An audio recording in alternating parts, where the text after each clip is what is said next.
Hello everyone, and now welcome to Game 2 in the series between Fly and WarChiefRich. Fly currently holding a 1-0 lead over WarChiefRich, and this game is not a best of 3, so for those of you guys who are following me live, I don't know if I'll be able to continue to cast all the games, but yes, there is more games after this. I will be casting them tomorrow. Here we are spawning, or well, rather, we are not spawning. WarChiefRich is spawning as the Orange Night Elf player at the 5 o'clock position of Nomad Isle 1.3. Meanwhile, over here on the top right, we have SteelSeries.Fly spawning as the Teal Orc. Orc against Night Elf once more, and game 1. Really, WarChiefRich was trying to be super aggressive with that Demon Hunter, and it did not go well at all. He did get one cancellation on an Orc Burrow, and I really believe that if he had gotten a second cancellation on an Orc Burrow, the game would have played out completely differently. But that unfortunately did not go down that way, and things really did not work out as much as he had hoped. So we are now going into game number 2 with WarChiefRich down 1-0. To no one's surprise at all, it is going to be a Demon Hunter versus a Blade Master. Now, one thing that we did see, at least momentarily, or the training of, was the Keeper of the Grove as the third hero.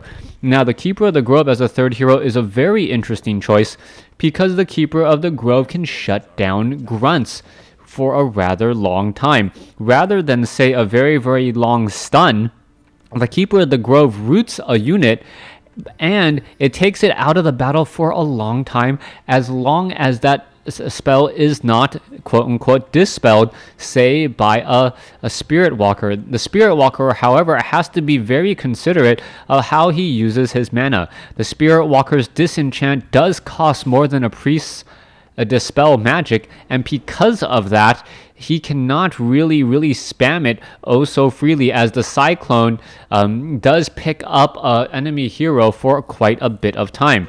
Let's take a look down over here. You can see that the Blade Master heads over, tries to wind walk and purchase something, but you forget that there is this hawk that does give vision.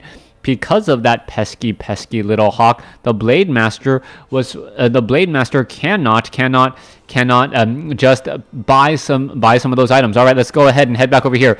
Blade Master does have Dust of Appearance and Circlet of Nobility, and here we go. The Demon Hunter now just rushing head on. There is a mana burn, and now going after the Demon Hunter. The Demon Hunter takes a little bit of attacks there, as we are now looking at WarChiefRich already teching the tier 2.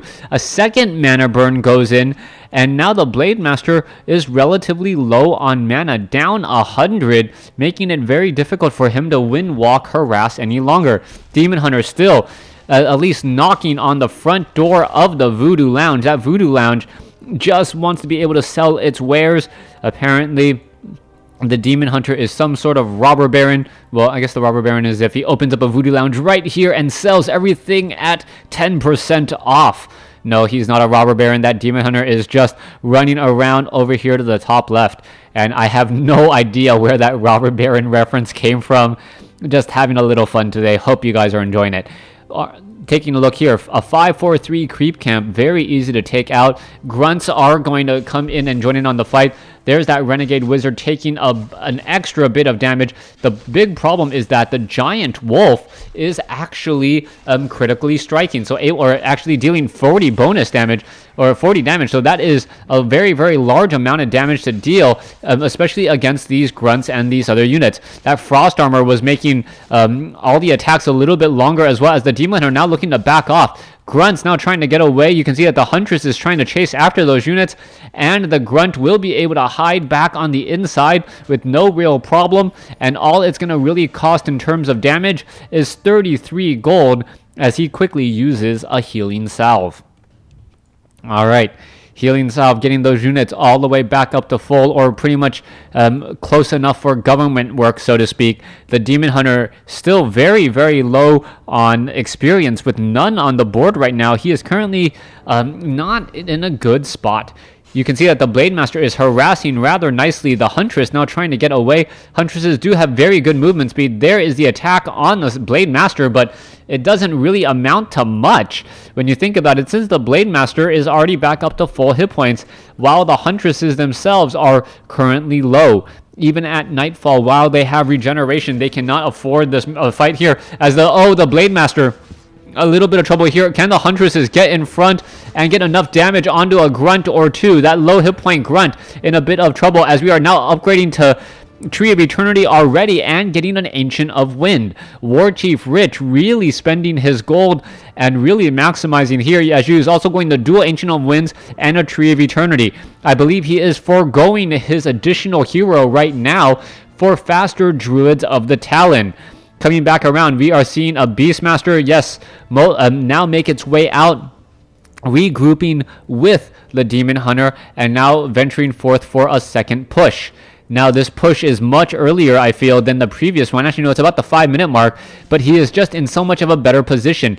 The Blade Master is still sitting at level 1. The Demon Hunter is at level 1 as well, as the Huntresses are trying to take down all of these units. All right, Blade Master and Demon Hunter continuing an engagement, and the Blade Master is trying to get into the front. You can see a little bit of damage, and there is a potential surround, and there is a mana burn there, and another surround. No wind walk. Wow, this is so close, as the Blade Master able to slip through. The Huntress now needs to back off, as we are also going into Druid of the Talon upgrade. All right, Druid of the Talon upgrade, as the Blade Master now running back here. The Blade Master is going to regenerate those hit points rather easily, and now that Blade Master is just trying to hide in the back to make sure. Are we going to get a shot off? Yes, we do. A shot onto the Blade Master. The Blade Master now currently not regenerating. Could use another healing salve. Could use a healing wave. As WarChiefRich is just trying to cause a little bit of disruption, and Fly easily ignores it. All right. Blade Master gonna get to, not yet at level 2, gonna get to level 2 after this giant wolf does go down. Meanwhile, the Demon Hunter and the Beastmaster say to themselves, hey, you know what? It'd be very nice if we actually had some experience. So let's go ahead and go after this Renegade Wizard creep camp. It is going to be a 5-4-3 creep camp, meaning both of these heroes will not be leveling, probably in the 110 to 120 range of total experience when all is said and done. All right, Giant Wolf is all that is left. Meanwhile, back over here, Blade Master wandering around trying to regroup. Shadow Hunter, Blade Master now heading back off to the north. Beastmaster, that's the Blade Master. Beastmaster seeing that 104 experience along with the Demon Hunter, and now they're going to head over here to the Mercenary camp. Perhaps picking up a Troll Shadow Priest could work out well. Fly did pick up a Troll Berserker, a very high damage range unit, as the Limb Ripper quickly gets taken down. All right, Shadow Hunter most likely will, I don't know, I think he could get to level 2. Nope, going to be 18 experience shy. Meanwhile, we are looking down over here. Grunt, or the Giant Sea Turtle, going to get taken down. There is that Demon Hunter. Demon Hunter now at level 2, finally, alongside a Beastmaster who also has a Talisman of Evasion. Those could help significantly from the attacks of the Blade Master. All right, Vile Temptress. There it goes. Vile Temptress does get taken down here. Blade Master now just wandering around, attempting to take down all of these, or clear out this creep. Going to be able to do so, as we are looking at a bit of a slow game right now. Let's take a look at the bases. Druids of the Talon, Mastery Training nearly done. WarChiefRich is currently not going for a Druid of the, oh my gosh, a Keeper of the Grove Druid, a Keeper of the Grove. Now, without the Keeper of the Grove, he should be going perhaps for a Goblin Tinker. Shadow Hunter is very low on hit points. Has to be extremely careful here. He doesn't know where his opponent is, and now the Shadow Hunter is down to 128 hit points and being forced to use a healing salve. Level 2 healing wave now being used, so it is more healing wave rather than higher or longer duration hex. A Black Drake is nearby. You can see that there is a Hawk here. Druids of the Talon are all nearby as well. Here you go. There is the engagement.